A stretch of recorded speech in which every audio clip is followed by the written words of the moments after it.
உலகெங்கிலும் வாழ்ந்து கொண்டிருக்கும் தேவேந்திரகுல வேளாளர் மக்களின் தலைவராகவும் போராளியாகவும் மக்களின் இதயங்களில் நெஞ்சங்களில் இன்று வரை மங்காத புகழோடு வாழ்ந்து கொண்டிருக்கும் சமூக உரிமை போராளி ஐயா இமானுவேல் சேகரனார் அவர்களையும், சமூக நீதி போராளி அண்ணன் பசுபதி பாண்டியனார் அவர்களையும், இந்த நாட்டின் விடுதலைக்காக இன்னுயிர் நீத்து மறைந்தாலும் மக்களின் எண்ணங்களில் நெஞ்சங்களில் மங்கா புகழோடு வாழ்ந்து வருகின்ற எமது பெரும்பாட்டன்கள் கட்ட கருப்பன் சுந்தரலிங்கம் அவர்களையும், சின்ன காலாடி பெரிய காலாடி அவர்களையும், தேவேந்திரகுல வேளாளர் சமுதாய மக்களின் அரசியல் குறியீடாய் விடும் எல்ஜி முருகையன் அவர்களையும், தமிழ்நாடு தேவேந்திரகுல வேளாளர் உறவுமுறை தொடங்கிய காலங்களிலிருந்து தற்போது வரை ஆதரவளித்து வரும், அன்பளி செலுத்தி வரும் தேவேந்திரகுல வேளாளர் சொந்தங்கள் அனைவரையும், நிச்சயம் நேயர்களையும் இந்நேரத்தில் வணங்குகிறேன்.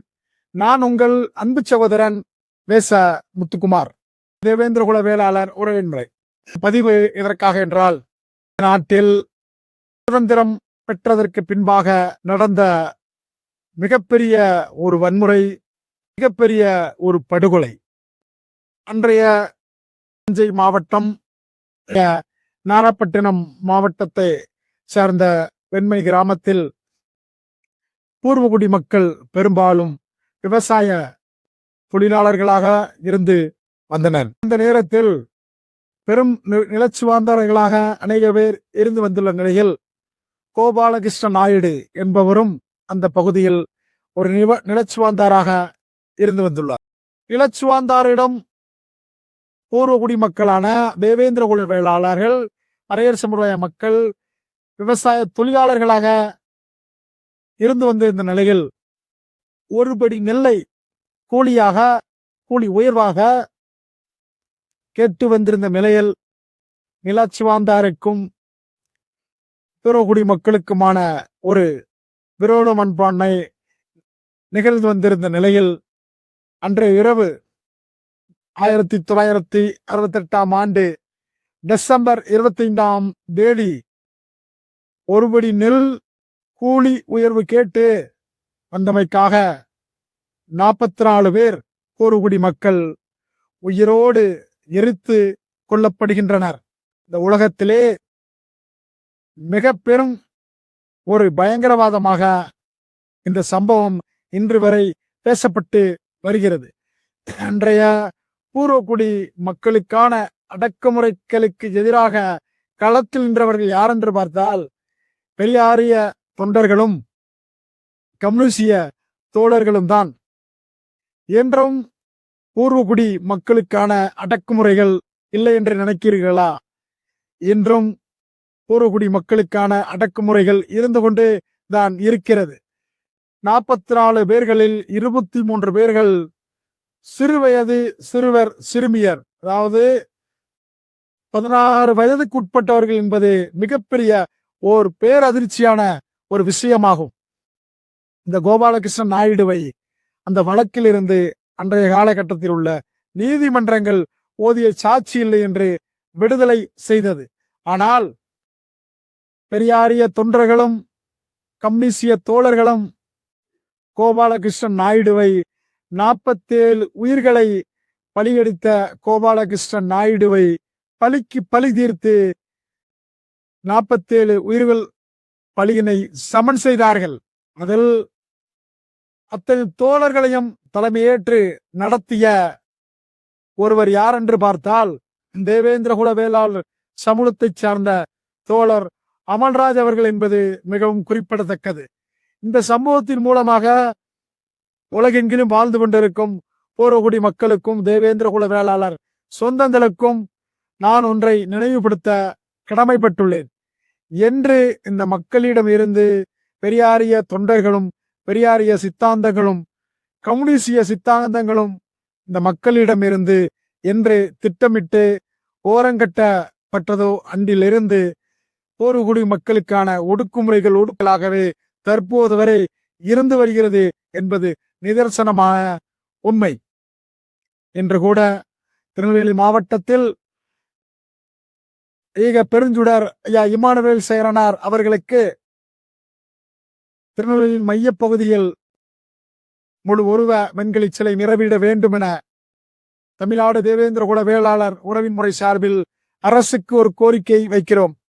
நாட்டை தற்போது ஆண்டு கொண்டிருக்கும் அரசு அக்கோரிக்கையினை பரிசீலனை செய்து தீர்மானமாக தற்போது நிறைவேற்றி உள்ளது. அந்த தீர்மானம் நிறைவேற்றியுள்ளதற்கு நன்றி பாராட்டி கூட தேவேந்திர குல வேளாளர்கள் பதாகைகள் கூட தற்போது வைக்க முடியவில்லை. நேற்று கூட அரசுக்கு நன்றி தெரிவித்து வைத்துள்ள பதாகைகளை இரவு 1 மணிக்கு மேல் காவல்துறையே கிழிக்கிறது, காவல்துறையே அகற்றுகிறது. இங்கே திருநெல்வேலி மாவட்டத்தில் எதற்கு பதாகைகள் வைக்கிறோம்? நாங்கள் சார்ந்துள்ள அமைப்புகள் சார்ந்த பதாகைகள் வைக்கிறோமா? கிடையாது. சரி, நீதிமன்றங்கள் பதாகையில் வைக்கக்கூடாது என்று தீர்ப்பு அளித்துள்ள நிலையில் திருநெல்வேலி மாவட்டத்தில் அரசியல் கட்சியினர் பதாகைகள் வைக்காமல் இருக்கிறார்களா? இல்லை, நீங்கள் 100% பதாகைகள் வைப்பதற்கு கட்டுப்பாடுதான் விதித்திட முடியுமா? தேவேந்திர குல வேளாளர்கள் எந்த ஒரு செயலை அரசுக்காக செய்தாலும் எங்கே ஒரு அறிவிக்கப்படாத ஒரு ஒடுக்குமுறை தற்போது வரை களத்தில் இருந்து கொண்டே வருகிறது. இதை ஆளும் அரசுகளும் கண்டுகொள்வதில்லை என்பதுதான் மிகவும் வேதனைக்குரிய விஷயம்.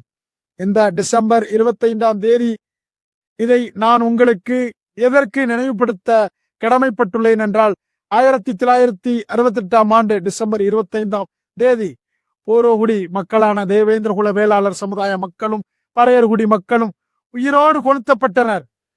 அன்றைய அரசில் முதல்வராக இருந்தவர் அறிஞர் அண்ணா என்பது குறிப்பிடத்தக்கது. 47 உயிர்கள் பலியான இடத்தில் ஒரு சிறு அஞ்சலி செலுத்த கூட, இந்த மக்களுக்கு ஆறுதல் தெரிவிக்க கூட அன்றைய முதல்வர் அவர்கள் தயாராக இல்லை.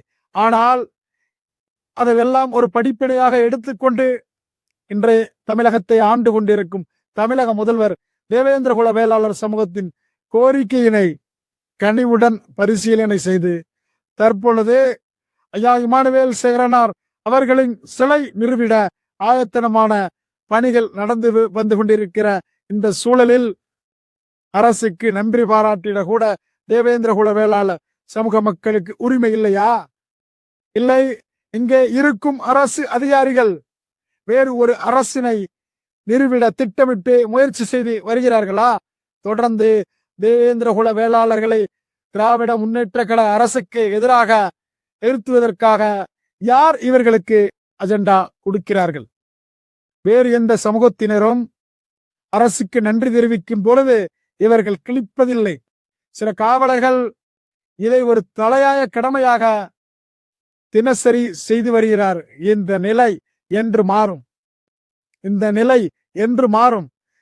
1000 கேள்விகளுடன் தமிழ்நாடு தேவேந்திர குல வேளாளர் உறவின் முறை கீழ வெண்மணி படுகொலை நினைவு நாளான வீர வணக்க நாளான இன்று தமிழக அரசை நோக்கி தமிழ்நாடு தேவேந்திர குல வேளாளர் உரைமுறை தொடர்ந்து கண்காணிக்க வேண்டும் என கேள்வியோடு ஆதங்கத்தோடு கேள்வி எழுப்புகிறோம். வீர வணக்கம், வீர வணக்கம். கீழ வெண்மணி போராளிகளுக்கு தமிழ்நாடு தேவேந்திர குல வேளாளர் உறவின் முறையின் வீர வணக்கம், வீர வணக்கம்.